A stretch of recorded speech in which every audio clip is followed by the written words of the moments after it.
give me that $7 million in savings. I'm not going to get $7 million more in production from Dyami Brown than I am Darius Slayton.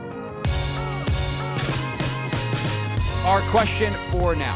301-230-0980 is where you answer it. 301-230-0980.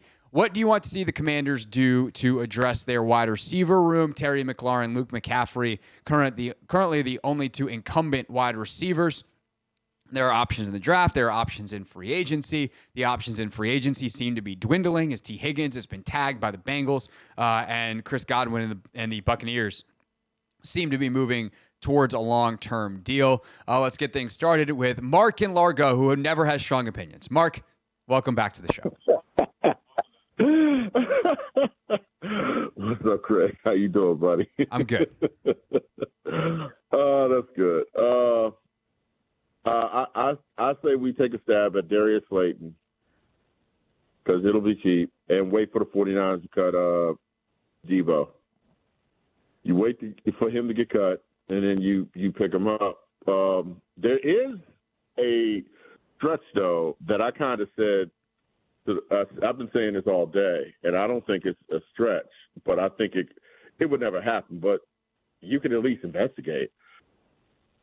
I would call Philadelphia and see what you can get for DeVonta Smith, because I don't think he's happy at all in Philadelphia. Why? What makes you say that he's not happy at all in Philadelphia? They just won a championship. Let me ask you this: Did you watch the Super Bowl when they were mic'd up? If you watch the Super Bowl when he caught the touchdown in the Super Bowl, he came to the sidelines. I'll never forget. Jalen called him over and said, "We got a lot we got to work on." And DeVonta said, "Yeah, we got a lot to work on. And you would think that this is the Super Bowl, man. You're going to win the Super Bowl. You should be happy. DeVonta just seemed like he was just not happy. And even when he dropped the pass, when he was playing here, it was like it just brushed off. It wasn't a big deal to him. I just think that, I don't think, look, just because you won the Super Bowl and you're not getting everything going, I think there's something in play there. Here's what I'll say about the Philly thing, and then I do want to talk about the other two names you mentioned because I think obviously those are more realistic, for a million reasons. But when guys win rings, sometimes that actually is the thing that sets them free, where it's like, well, now I got the ring. Now let me go see what I can do somewhere else. Like you think about Tyreek in Kansas City, where he's like, well, now I want to go get paid and I want to be the feature of the offense in a way I'm probably not going to be as long as Travis Kelce is around. The thing is, the one difference I will say for the Philly guys is Tyreek was on his rookie deal. He wanted the get paid part was the most important thing, and the Chiefs had to make a tough decision. DeVonta was on his rookie deal. DeVonta Smith is not on his rookie deal. He's been paid. Okay.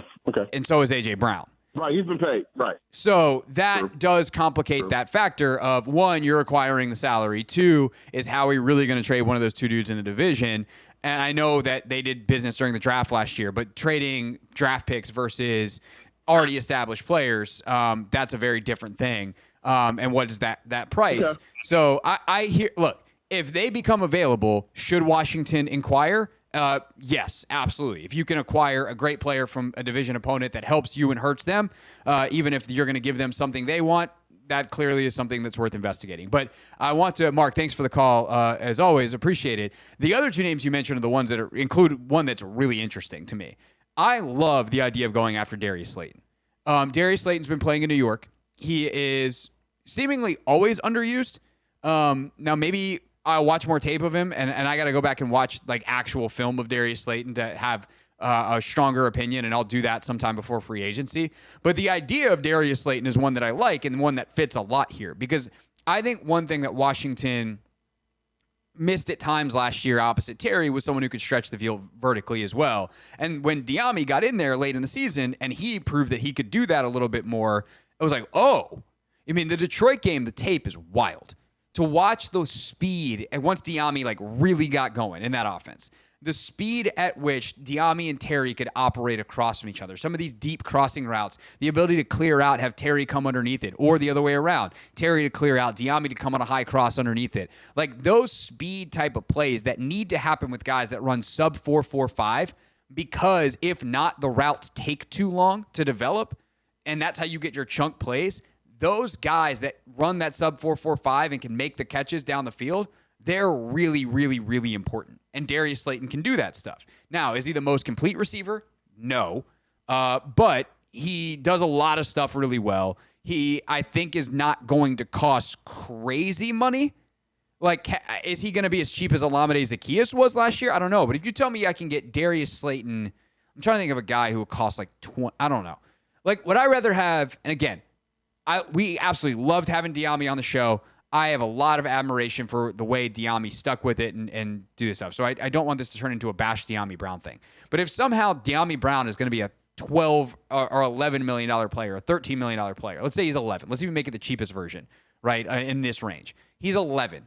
And I can get Darius Slayton for 4, I will take that $7 million in savings and apply it to another really good football player, or making sure that I don't lose Ertz or Wagner or Jeremy Chin or one of these other guys I want to re-sign. Give me that $7 million in savings. I'm not going to get $7 million more in production from Diami Brown than I am Darius Slayton.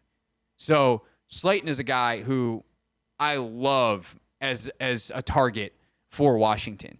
Deebo's a different case because Deebo's also so in his own box. Deebo Samuel's position is Deebo Samuel. Like, is he part receiver? Yes. Is he part running back? Yes. Is he jet sweep gadget guy? Yes. Like, he just does so many things. Obviously, he fits what they want from an attitude standpoint because, you know, Adam had him in San Francisco. So as long as his head's still on straight, and I think Adam would have a good feel for that, I think you're fine. And some of the stuff that was going back and forth, I mean, San Francisco kind of jerked him around on the contract stuff the last couple of years. And there was a lot of turmoil in that receiver room when it comes to contracts. So I'm not going to hold too much of that against Deebo. I know when he's out there, he plays really hard. He's super, super physical. And so if they decide that one of the ways they can help Jaden and add some real pop in this offense is to get Deebo, and they're pretty sure that he's still got that, maybe it's 90% of what it was at his peak, but 90% of Deebo Samuel is still a useful piece in an offense, depending on what it costs. Because that's the other thing. Does Deebo want to get paid, or is Deebo going to come here for $10 million and be a really useful piece? Because if that's the case, then I definitely am interested if they cut him. I don't know that I want to give up any draft capital and have to pay him. This is the Hoffman Show on the Team 980 and the Odyssey app.